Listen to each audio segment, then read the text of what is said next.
This week on Full Circle Florida, Tallahassee overtime. Lawmakers gearing up for another special session. Whatever happened to the reps getting their work done on time? They didn't pass the state budget. They didn't pass property tax relief yet. So what exactly are they doing up there? Capitol correspondent Forrest Saunders with new insight this week. The Iran war and a possible major turning point. The Strait of Hormuz fully reopened.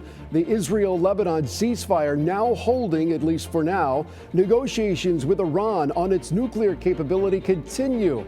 President Trump says his plan is working. Meanwhile, are the American people getting the real story without cameras on the ground, without real-time reporting from Iran? USF media professor Joshua Scacco with how the war is being portrayed here at home. And we'll take a timeout from the hard stuff, the Tampa Bay Lightning in the playoffs. I'm capturing your voice on their quest for the Cup. This is Full Circle Florida. We start off at the state capitol this week with Forrest Saunders. Forrest, what happened to Tallahassee? It used to be that local reps would go up there for 60 days, pass the budget, and come home. Now it's like they're trying to imitate Washington. A lot of posturing, a lot of drama, playing to the cameras. Why not get the hard stuff done first, like the budget, which they're constitutionally obligated to do, like property tax relief, instead of playing the games, and then you got to go right back up there again? Yep. There are a number of reasons. I think the biggest is that you have a supermajority, and what we've seen politically here in Florida mimics what we've seen in other state legislatures across the country. When you get that many Republicans or Democrats, depending on the legislature, in one place, they tend to become factional, and they start to have different sections of Republicans, more moderate, more conservative, more aggressive. And so that's part of what we're seeing. The other is that we've got a new governor coming in, we've got new leadership coming in, we've got an election. And all of those factor in as well. Sometimes you don't want to make big changes before an election because you're worried that voters are going to hold you accountable. This case seems to be a little different because voters might be holding Republicans accountable for inaction. We're talking about the budget. We're talking about property tax reform. And if you're a supporter of redistricting, it kind of is facing higher and higher odds too. So Republicans have a lot that they got to focus on if they want to get some wins here on election night and if they want to keep their supermajority. Yeah, well, politically, obviously, Republicans dominate up there in Tallahassee. So the willpower to provide some kind of financial relief for homeowners is certainly there. So I'm just curious, why has this become much harder than just having the votes? Because they have the votes if they just wanted to get something done. But this seems to be harder than politics at this point, specifically when it comes to property tax relief. Property tax relief, the reason why it's so difficult is because there are a lot of different views of what exactly needs to happen there. And if you look at some of these really dramatic plans that the House had put forward or DeSantis had suggested, they really could be detrimental to small, rural, and local governments. So, they've got to keep that in mind. I think the Senate president, who is from a rural community, does not want to have these tiny counties and tiny towns come up to the legislature and justify their existence every year. I mean, he said that verbatim. So what do exactly we come away with? What do we get in the end that can balance the difference of opinion between the chambers and the governor? Some people are suggesting it's going to be nothing because they just don't have the votes to get anything big done. And so maybe we get some kind of rollback relief. Maybe we get some kind of, tax incentive. But it may not be the big dramatic stuff that Governor DeSantis initially pitched. Yeah, well, hey, maybe we crack the code here. Math is not political. 5 plus 5 has to equal 10, whether you're an R or a D. Forrest Saunders, as always, appreciate your insight from Tallahassee. Thank you. From the state capitol now to the nation's capital, let's bring in ABC News political director Avery Harper. Avery, let's start with Marco Rubio and these negotiations happening between Lebanon and Israel and Washington this week. That feels like the third rail of this current conflict. Where is that headed right now? Well, we know that the president has posted on his social media, on Truth Social, claiming that there will be a ceasefire between Lebanon and Israel. I think that all of that remains to be seen. But we do know that while those negotiations are ongoing, here at home, there are emerging fault lines even within the president's own base about this conflict. We saw earlier this week as Vice President Vance, he spoke to what should have been a friendly room at the University of Georgia. We saw him heckled specifically on the issue of Iran. So there's definitely differing opinions within his base. It is a political vulnerability for this president and for Republicans more broadly. Yeah, not a straight line at all. You're right. The war powers vote. Meanwhile, in Congress, it failed again this week, the fourth time.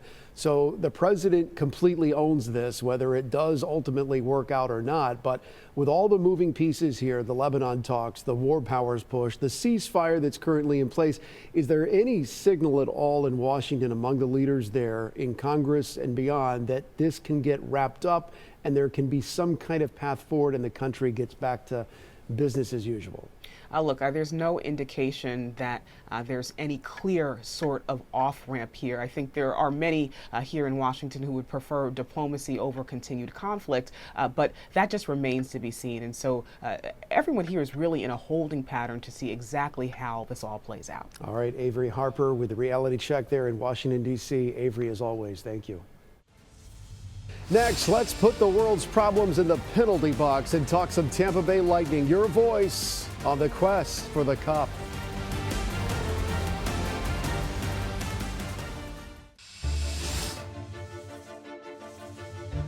Welcome back. You know, hockey is like life. It's fast, it's chaotic. You get knocked down, you get back up, and sometimes you get put in the penalty box. Just like life, you got to chase the puck where it's going, not where it is. Here's your voice on the Lightning's quest for the cup and life in the playoffs. Are you ready for the Bolts? Are you ready for the Thunder? Are you ready for the Lightning? It's Tampa Bay 28. We listen to you, and it's your voice. Let's go.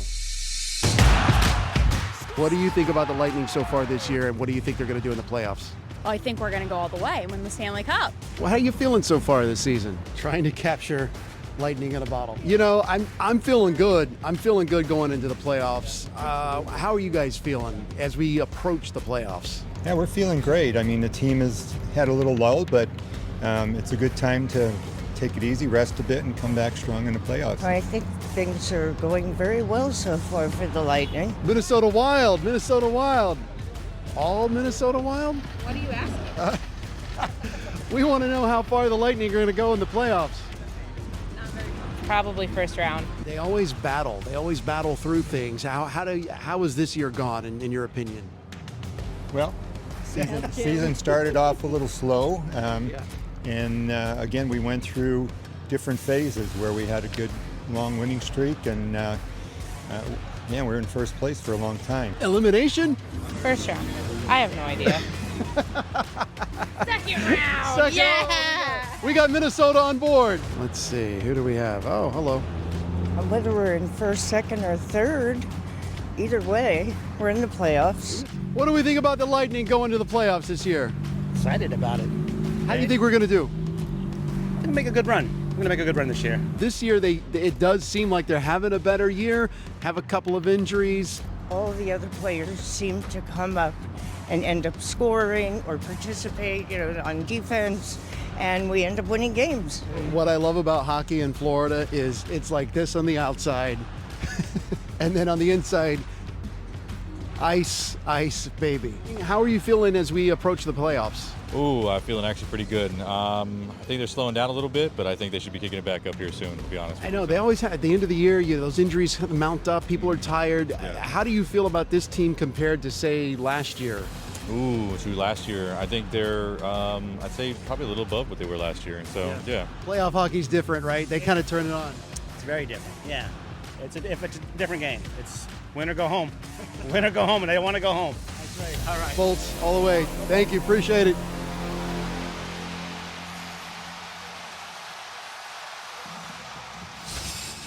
Next on Full Circle Florida, the Iran war and what to believe. The Strait of Hormuz now reopened, nuclear negotiations with Iran progressing. Is this thing finally over? Or is it too hard to tell just yet? We'll dive into the theater of war next.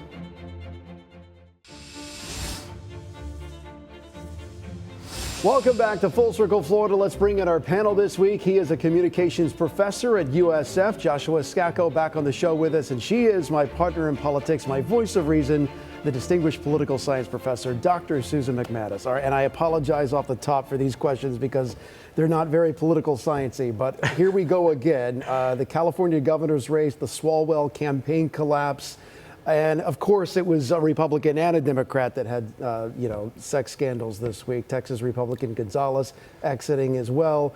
So we keep seeing this. And for those who don't have, the time to sift through every article and read every headline, but they see this stuff, and you have to wonder how much of this constant sleaze directly feeds voter apathy, and is apathy hurting both parties?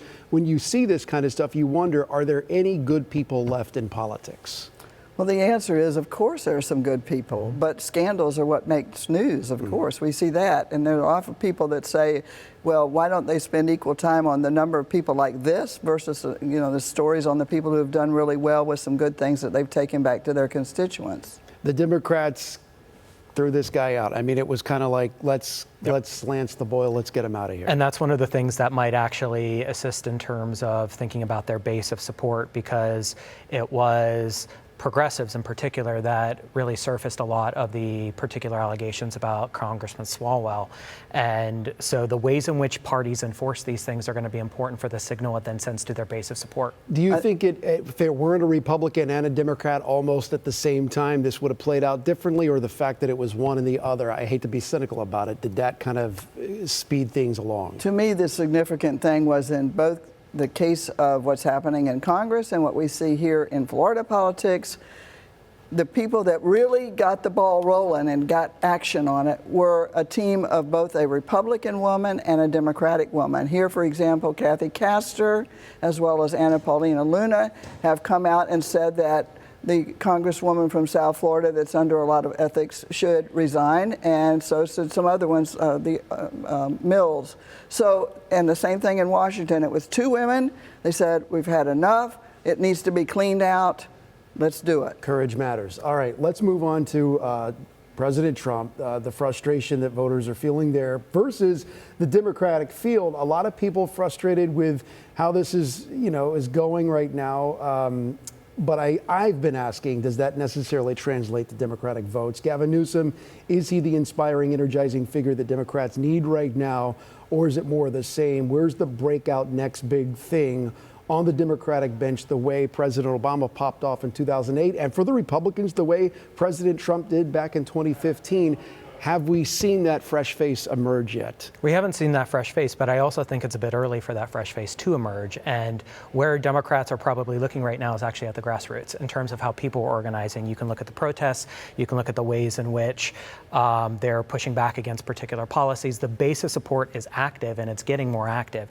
And in sort of this vacuum of leadership time, that can actually serve as a big impetus for getting voters to the polls, for increasing excitement, those types of things. And if you're a Republican, I'm just wondering, Susan, okay, it's one thing to be frustrated with the President Trump. It's another thing to say, well, that because you're frustrated with the president, you're automatically going to vote Democrat. That doesn't necessarily equate, does it? No, it doesn't, and it's becoming even more so. And you add another element to it that we've talked about before, and that's a growing number of people who are neither party, and they're sort of looking at, as we said before, the candidate and the issues rather than the party itself anyway.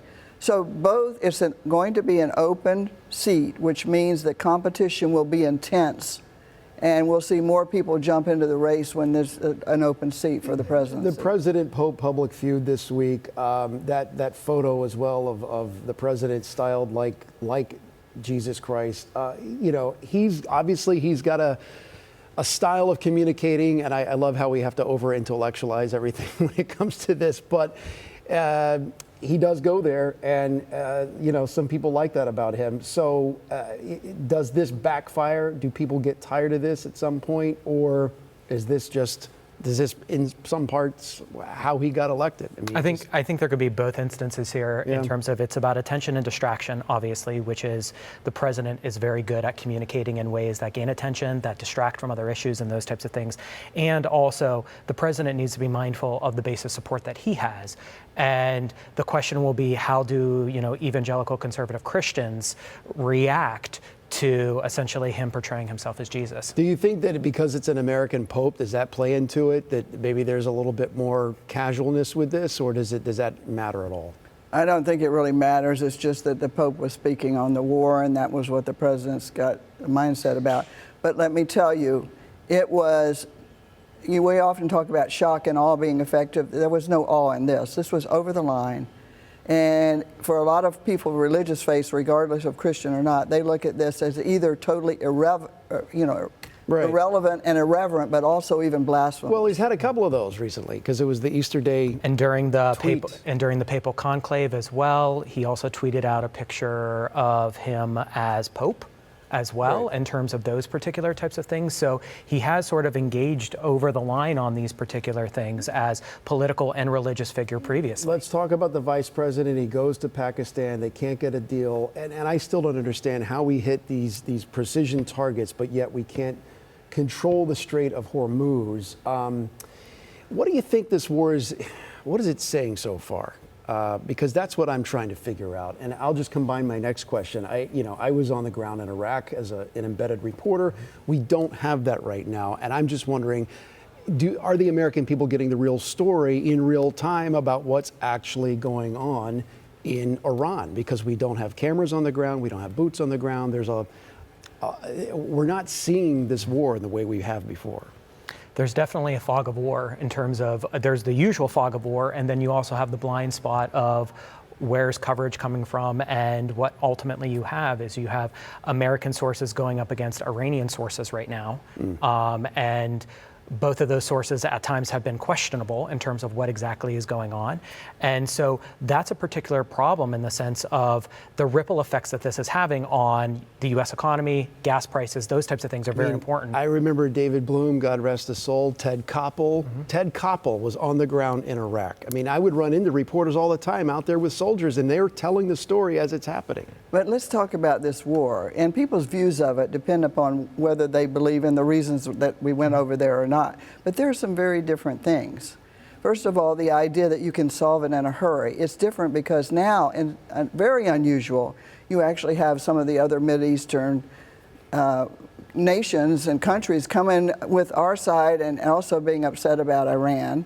At the same time, you have the NATO, our typical allies, going against us. But there's another really important difference. The technology is hugely different. Look at the role of drones in this whole conversation and how effective they are at doing things that before required somebody on the ground. Yeah, it's not hand-to-hand combat for sure. There's a lot of distance in between the two. Hang on, we're going to do final thoughts next on Full Circle Florida, the week that was and the week ahead. Stay with us.